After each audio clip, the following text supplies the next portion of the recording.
mid kale waxaa ka dhacday isagana aqalka wuxuu yimaadaa harkii duhurka ka hor 11 ama 5 saac barqadiya waa qadeeya qadada islaanta wuxuu yirnaa qadada dedeji rag baan sheekala leeyahay la qayilaayaan meesha laga buuxine in dedeji qadada waysi uu yimaadaa xogaa qaada isagoo wata daaradu dhigtaa meel kamida waa qubaysta waa qadeeya uu baxaa habeenkii dambe sodohdii baa soo hoyatay sodohdii oo joogta aqalka ayuu 11kii duhurnimo soo dhaadhacay oo de waa yimid oo iska waran daarada islaantu harkii loo dhigay kursiga iska yara fadhidaa show markuu soo socday riba kor ka aragtay oo soo daba gasho wiida ah oo caleenta wadada la socotay in quudkeedii buu wataay isaguna rida iskama arko aqalkuna ardaa yaroo jilicsan iyo wuxuu leeyahay albaab yaroo jingadii wax saas oo kale ah markuu ka soo galay albaabkii ma celine ridiina waa soo gashay foostadii biyo ka shubtay halkan taale foosta kale halka taalan dushu ka saaray suuligii buu galo marihii buu la baxay oo qubayskii buu inuu bilaabo dabcadii ku markuu isku dhuftay ayaa ridii soo gashay oo say u ordaysay ayay afka la gashay caleentii meesha saarneed islaantii baa tiri allaho yaqaadkii buu ka cunay ka celiya hal haleel bisuuliga uga soo booday marada xitaa waa ilaaw isagoo qaawan buu islaantii ka hor yimi ceebay tacaal markaas ay noqotay inuu dibadda u carro meeshii ka tago ilaa intii islaantu aqalka ka tegaysay dib uguma soo noqon midna intuu suuli galay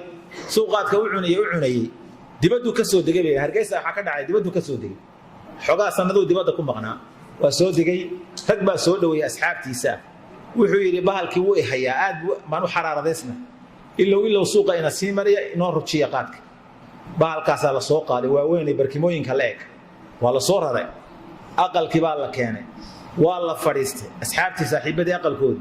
wixii baa gamta laga saaray maqribka dabadiisii bay gaadhay cishii bay gaadhay suulibu u baahday marka aqalka daaradiisa aqalkan lagu casuumay ninka iska leh xaaskiisii iyo habla la dhashay iyo baa joogo oo maanta dhar intay maydheen bay daarada aqalka ku feereynayaan marihii ku kaawideynayaan suuligii bay soo garay macawus watu galay dabeetana biyo isku shumis waa kaacay ma garanayno meeshii uu saartay uu soo baxay gabdhihii buu ku soo baxay excuse me raali ahaada buu yiri waa qaawan waa loo socday ninka dumarkii baa alla baanay afka gacanta saarteen ragii buu soo galay saragii baa arkay ninkii garan kaliya gashay waa qaawan waa cirkaas u maraya waa farqaansan wariyaa maxaa ku war waaceeday war macawusti maxaa dhacay alla waniyo waa ceeb suuliga kaga soo tagay sidii buu ku soo noqday excuse me waxaan soo ilaahay macawusteedii buu noqday hadana mar labaad de waan daaradii lagu kala carro Soomaa gabdhihi u soo xidh yani wax lagu qoslama wax la ajaa'ib oo midna yaab leh iyo waxa baalkan dadka u geysanaya qaadkan iyo mada dhibaatada uu ku sameeyay sida awgeed ba qofka muslimka ahi wixii shariicadu diiday dantaada ku jirta ina iska deysid way shariicadu diiday dantaada ku jirta ina iska deysid hadii caawda laga qisoodo qisadiisa laga dhamaan maayo waxaan ku gabagabeynayaa midba intuu qayilay oo caawdan qayilay istiqbartii markay gaadhay busuuli u baahday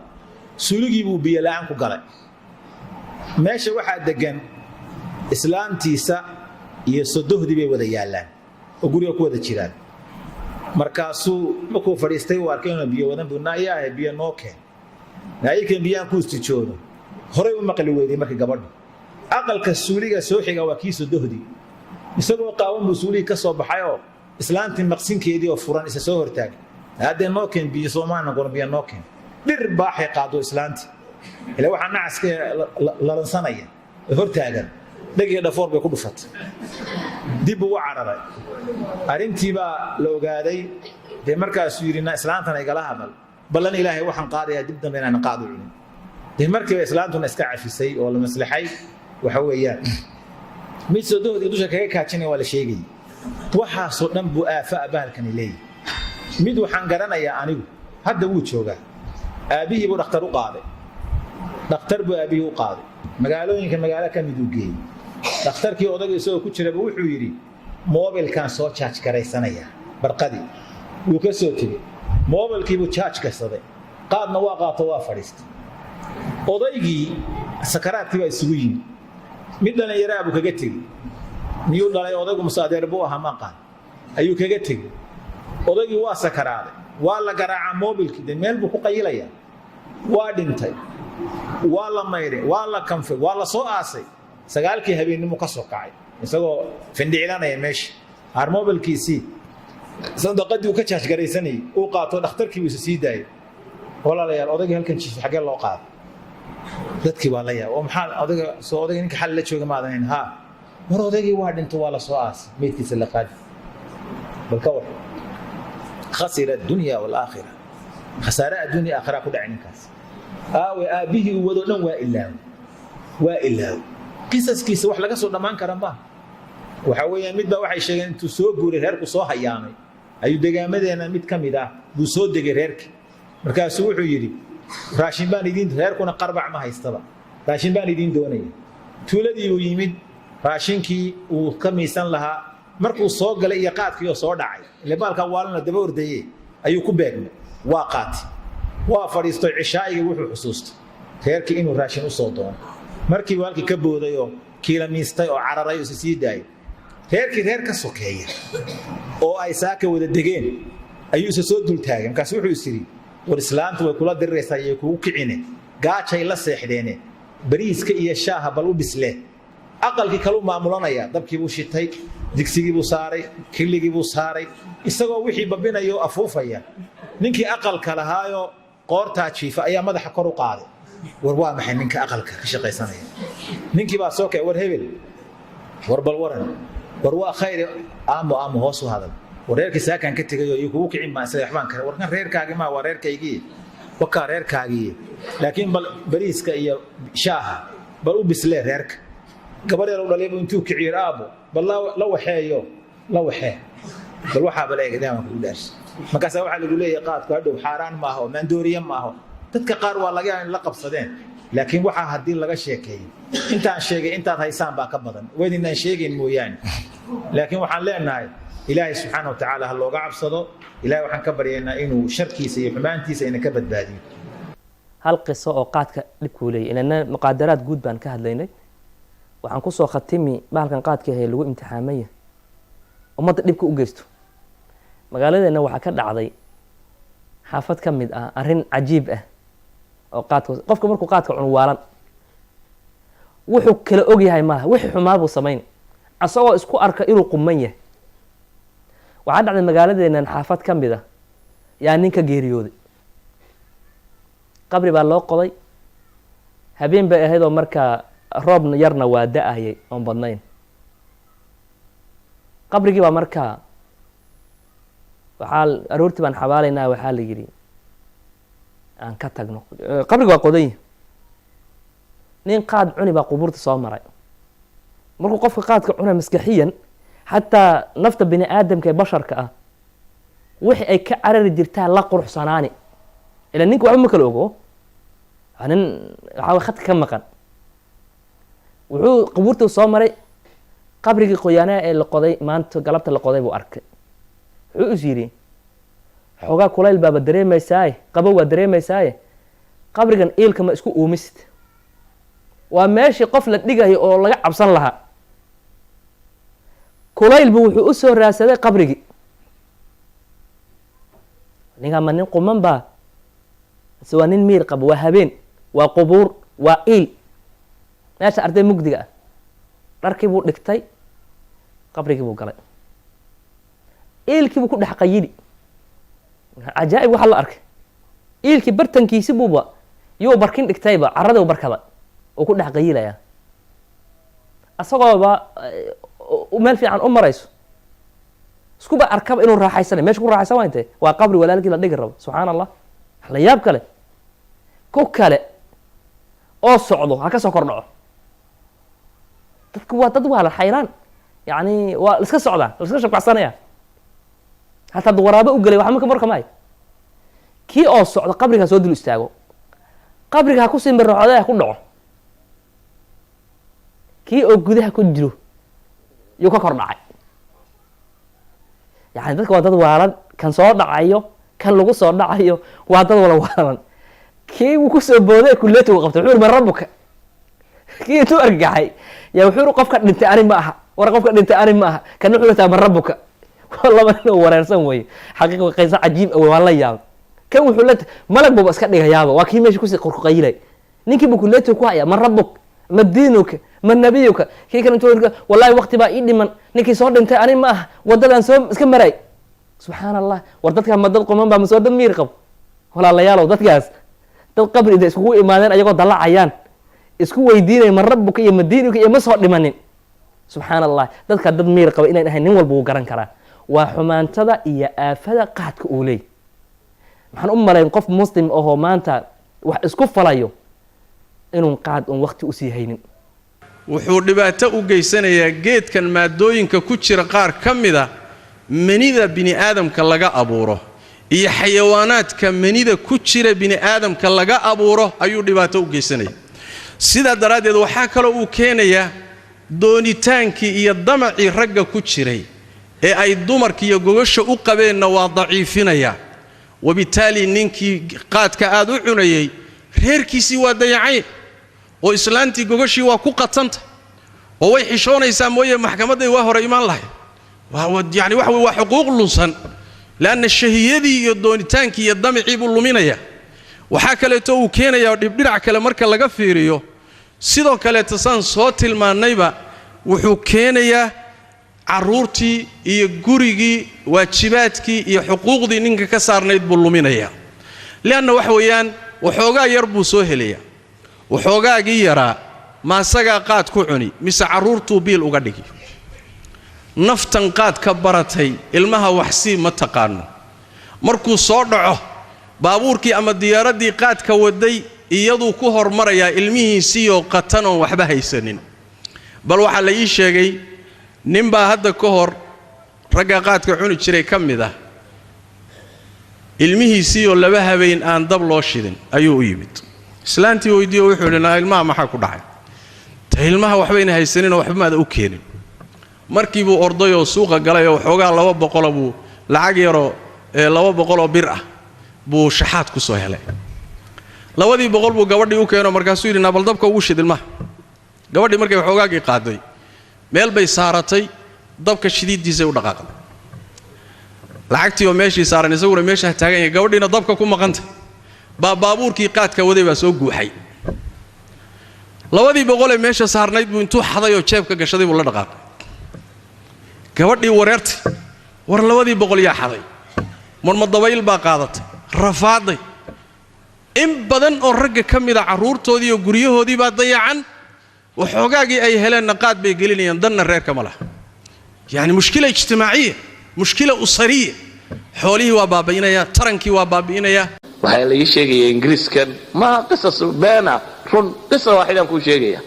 waxaa la ii sheegaya inuu nin gurigii ka tegey islaantii buu yimi waxay u yaro hanjabto waxay tidhi haddaad mar dambe haddaad baalkaa noqoto soo hoyan maysid isagoo hanjabaadii qaba bay tidhi waa kan laydhku baktiya ingiriiska bahlada yar la soo iibsadee ordoo reerka u soo iibiyaan korontadii yaradee dabka la gelinayay meeshii qaadkunbuu yaro marunoo in yar ka gaadhsii buu isyidhi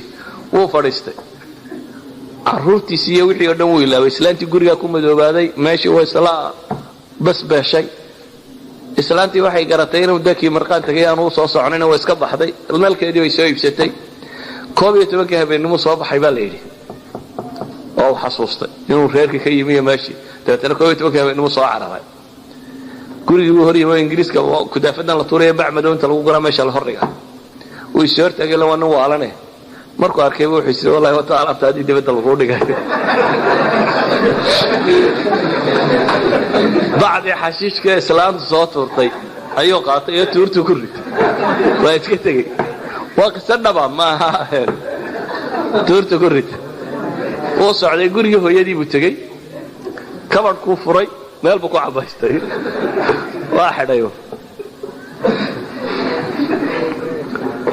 هذاك يسكسي حي ما البجوري يجوا إن يرمر كي جوري اللي جوجي بإسلامتي جوري على هاي ويافت برجوري وحن كوريا وجوري حفايض الله وحدايا